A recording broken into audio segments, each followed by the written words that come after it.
OBC का भाई कोई जान ना गंवाए, उसके साथ में कैसे घटना ना बने, उसके लिए अपन को पाबंदी करनी। मात्र सहायता लेके या कोई सरकारी नौकरी लेके इस आंदोलन को समाप्त करना मेरे हिसाब से जायज नहीं है। ठीक है, अपने आंदोलन को वहां तक चलाओ, ठीक है, अपन को समता, समृद्धता और सुरक्षा मिले, क्योंकि आजादी के 75 साल होने के बाद भी अपन को प्रोटेक्शन नहीं है, अपन को सलामती नहीं है, तो अपनी आजादी कैसी है? अपने बाबा साहब के कौन से मिशन को आगे चला रहे?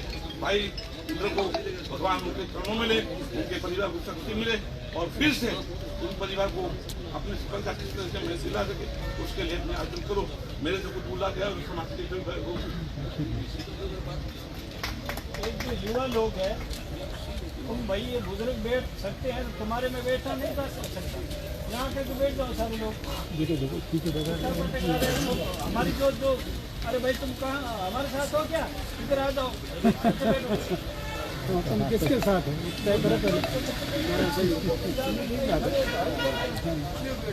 पिकनिक में गए नहीं, दूसरा जो मैं जिसका नाम इसी और कल ज़्यादा से ज़्यादा संख्या में कार्यक्रम कैसे सफल बनाया जाए वो अपनी बात रखे। क्योंकि समय का अभाव है, काफ़ी समय से सभी लोगों को जाना है, इसलिए निवेदन करूँगा गंगाराम बाबू पास से संक्षिप्त अपनी बात जमा हुई बिल घर पड़ी जीएसटी दे ही अपन बात कर जीएसटी दे तो वैसे बचा मेरे बिल दूँ आता गया। हम लोग आज़ादी के अमृत महोत्सव मना रहे थे और आज़ादी का अमृत महोत्सव ये कहकर मना रहे हैं कि आज़ादी सभी देश के सभी लोगों को मिली। अमेरिका की आज़ादी की जब जॉर्ज वॉशिंगटन ने घोषणा की थी, तब उन्होंने कहा कि अमेरिका के सारे लोगों की आज़ादी की लड़ाई लड़ रहे हैं हम लोग, और सभी लोगों को मिलजुल कर बढ़ चढ़कर आज़ादी के हिस्से में भाग लेना चाहिए। लेकिन अमेरिका आज़ाद हुआ, आज़ाद होने के बाद 90 वर्ष बाद अश्वेत लोगों का आंदोलन चला और अश्वेत लोग 90 वर्ष बाद आज़ाद हुए। उस 90 वर्ष के बाद भी 100 साल और आंदोलन चला, तब जाके महिला 20वीं सदी में वहाँ की अमेरिका की महिलाएं आज़ाद। हम आज़ाद भारत की जिस आज़ाद भारत की बात कर रहे हैं, उस आज़ाद भारत में जिन लोगों को आज़ादी मिली, उन लोगों का कभी जिला कलेक्टर के आगे धरना नहीं लगता। जिन लोगों को आज़ादी लगी वो कभी भी कलेक्टर के आगे न्याय की लड़ाई नहीं लड़ रहे। क्या हम लोगों को ये चिंतन करना चाहिए कि आज़ादी, क्या हम सारे देश भर के लोगों को आज़ादी मिली या नहीं मिली? हम लोग 36 कौम की बात कर रहे हैं। मेरा हमेशा से मत रहा है कि 36 कौम में कुछ कौम 2-3 कौमों के साथ ही हमारे 36 का आंकड़ा है। 36 कौम की हम हमेशा बात करते हैं, लेकिन 36 कौम के बात कर रहे हैं, लेकिन 33 कौमों का 2-3 कौमों के साथ 36 का आंकड़ा है। हम न्याय की बात कर रहे हैं कि भाई 50 लाख रुपए दे दो, हमको उनको फांसी पे चढ़ा दो। चाहे डेल्टा मेघवाल का प्रकरण हो, चाहे हैदराबाद यूनिवर्सिटी में रोहित मेमुना का मामला हो, चाहे अभी कितने भी हजारों मामले यहाँ, मैं 2014 से इस मामलों का चश्मित गवाह हूँ। यहाँ कलेक्ट्रेट के सामने धरने दिए हुए हम लोगों ने, आज तक हम वही धरने दे रहे हैं, हम लड़ाई लड़ रहे हैं कि हमको न्याय चाहिए। न्याय हमको केवल 50 लाख रुपए लेके या केवल उन लोगों को फांसी देकर हमारे लड़ाई न्याय नहीं है। न्याय सामाजिक रूप से न्याय चाहिए, आर्थिक रूप से न्याय चाहिए, राजनीतिक रूप से न्याय चाहिए हम लोग। वो न्याय कैसे मिलेगा? वो न्याय शेड्यूल कास्ट के लोग, शेड्यूल ट्राइब के लोग, अदर बैकवर्ड क्लासेज के लोग, माइनॉरिटी के लोग। आज मैं इन चारों कम्युनिटी के लोगों को देखता हूँ, इतने बड़े हम लोगों ने कलेक्ट्रेट में आंदोलन किए, पहली बार ऐसा देख रहा हूँ, मुझे बहुत खुशी हो रही है। अशरफ जी बैठे हैं, प्रोफेसर प्राचार्य महोदय पांचाराम जी भी आए हैं, मुझे बहुत बड़ी खुशी है। लेकिन ओबीसी की जब बात आती है तो ओबीसी के अकेले लोग लड़ाई लड़ रहे हैं। कल बोल रहे संख्या लाने में सर हम आए रहे जनसभा, इससे भी ज्यादा संख्या ला सकते हैं। आज अपनी कही है उतनी संख्या से ला सकते हैं, ये हमारा अनुभव है। यहाँ पर हम ये कह रहे हैं कि लड़ाई लंबी, बार बार हम कैसे लड़ाई लड़ रहे हैं कि भाई हम केवल धरना देकर समाप्त कर रहे हैं। सामाजिक व्यवस्था परिवर्तन का काम भी करना चाहिए हम लोगों को। और ये दूसरी बात अभी कह रहे थे कल ज़्यादा संख्या में कैसे लोग ले आए, तो हम लोग रणनीति बनाएंगे। आप जो कहोगे गाँवों से लोग भी ले आएंगे, और कई बार हम आए भी हैं, लाए भी हैं, और हजारों की संख्या में लाएंगे। इस बात की समाप्त करना चाहिए।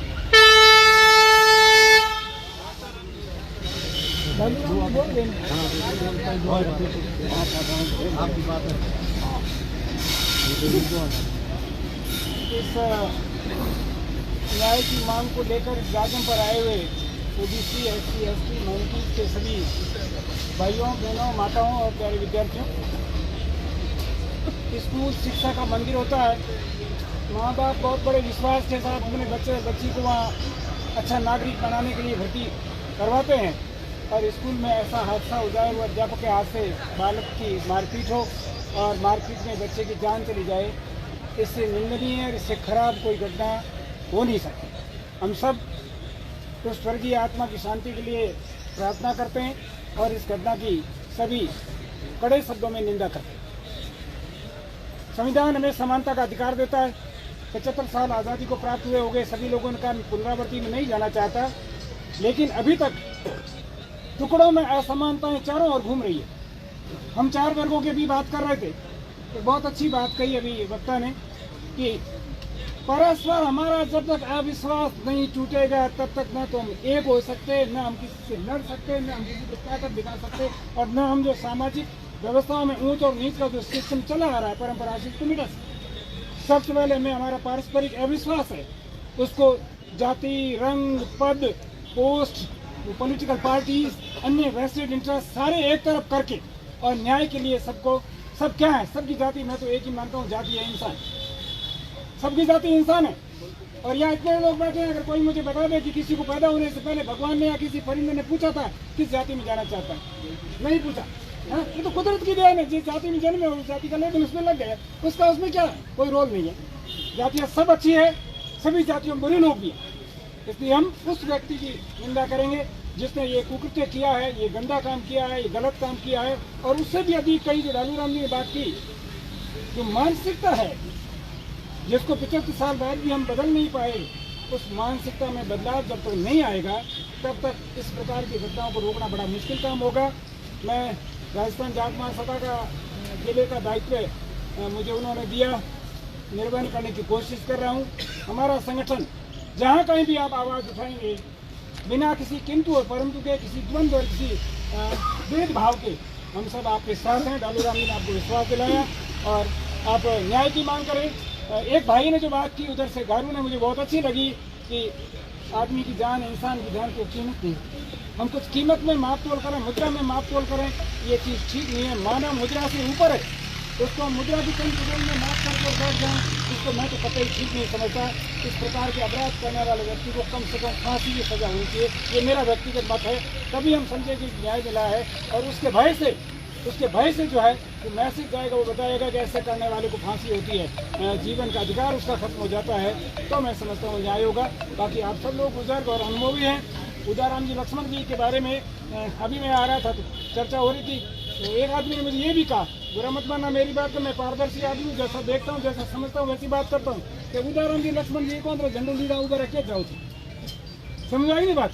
ये वो झंडा नहीं है, दिखाने वाला झंडा नहीं है, ये बहुत बड़ा फंडा है कि एक इंसान की जान गई है, अकारण गई है, अबोध की गई है, उसका दोष कुछ नहीं, उसका जुर्म कुछ नहीं। बच्चे मट्टी से पानी पीना कोई जुर्म नहीं है, कोई जुर्म नहीं है। पानी की मनुष्य की मूलभूत आवश्यकता, वो पानी पिएगा। और जब जान जाती है तो मेरे को ये भी कहानियाँ सुनी हुई थी, पशु जहाँ पीते उन खेड़ियों में भी लोगों ने पानी पी के अपनी जानों को बचाया, नाड़ियों में पानी पी के लोगों ने अपनी जानों को बचाया है। इसलिए ये बहुत बड़ा अन्याय है, बहुत बड़ा अपराध है और हम सबको इंसान होने के नाते इस अन्याय के खिलाफ तन मन धन से लड़ना चाहिए। और हमारा समाज और संगठन आपके साथ है। धन्यवाद।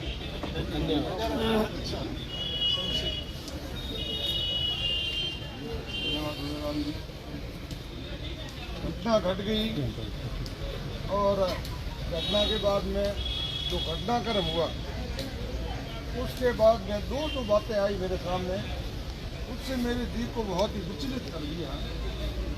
एक बात तो ये रही कि कुछ विद्यालय के अंदर एक जुल्म किया एक शिक्षक ने और बच्चे को अकारण पीटा, और कारण भी कोई ऐसा नहीं था, केवल मट्टी धोना था।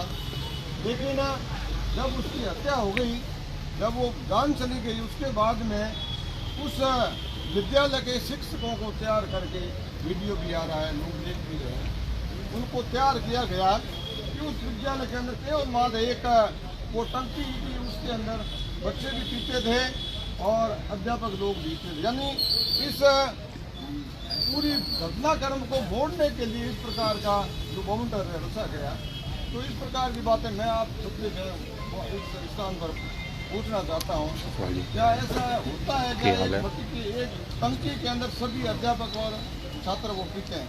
ऐसा कभी संभव नहीं है, क्योंकि आपको मालूम है कि जुल्म ने उस समय भी उस पिताजी से बात की थी, उसके अंदर स्वीकार किया था पूर्ण रूप से कि मेरे से गलती हो गई और इसके बदले में 1.5 लाख भी दिए, सहयोग किया, लेकिन बच्चे की जान चली गई। दूसरी बात मैं ये कहूँगा कि चलो ये हो गया, उसके बाद में जो उदाहरण जो ने भी बताया, जितना पुलिस फोर्स है वो केवल मात्र जो मेघवार समाज के अधिकारी पुलिस के थे उनको ही लगाएगा, और उस पुलिस अधिकारी को लगाने के बाद में जब उसके घर में गए तो वो ज़्यादा से ज़्यादा जो उस परिवार के नज़दीक के लोग थे उनको मारा पीटा गया। एक तो उसका जो सगा साचा था उसके मैंने देखा था वीडियो के अंदर, तो बड़ा सेज हो गया था, शायद उसकी जान जा सकती है। तो पुलिस के द्वारा भी ये यातनाएँ दी गई, तो ये सरकार का दायित्व बनता है कि जुल्म हो जाता है, कोई हर जगह आंख नहीं रखती है सरकार, लेकिन जुल्म होने के बाद में सरकार का दायित्व बनता है कि हमें क्या करना चाहिए। तो ये चीज़ें बड़ी सोचने वाली, देखने वाली है। मैं तो इस मौके पर ये कहना चाहूँगा कि मुख्यमंत्री जी का वो बयान था वो भी मुझे तो ठीक नहीं लगा। मुख्यमंत्री जी ने बयान क्या दिया, आप सबने सुना होगा कि इस प्रकार की घटनाएं तो देश में सब जगह होती रहती है। तो ये क्या होती रहती है? अभी वो पड़ी आपके सामने, जब देश का मुखिया ये कहता है, राज्य का मुखिया, कि इस तरह की घटनाएं होती रहती है, इस तरह के बयान से क्या होता है, संदेश क्या जाता है? संदेश ये जाता है कि उसको बल मिलता है, ये साधारण सी बात है, ऐसी बातें होती रहती है, और भी करो तो कोई डर नहीं है, करते रहो आप। तो ये चीजें हैं, मुझे तो ये चीजें देखने को मिली। दूसरा देखो, मतलब SC के और दूसरी जाति के अंदर ये सरकार है।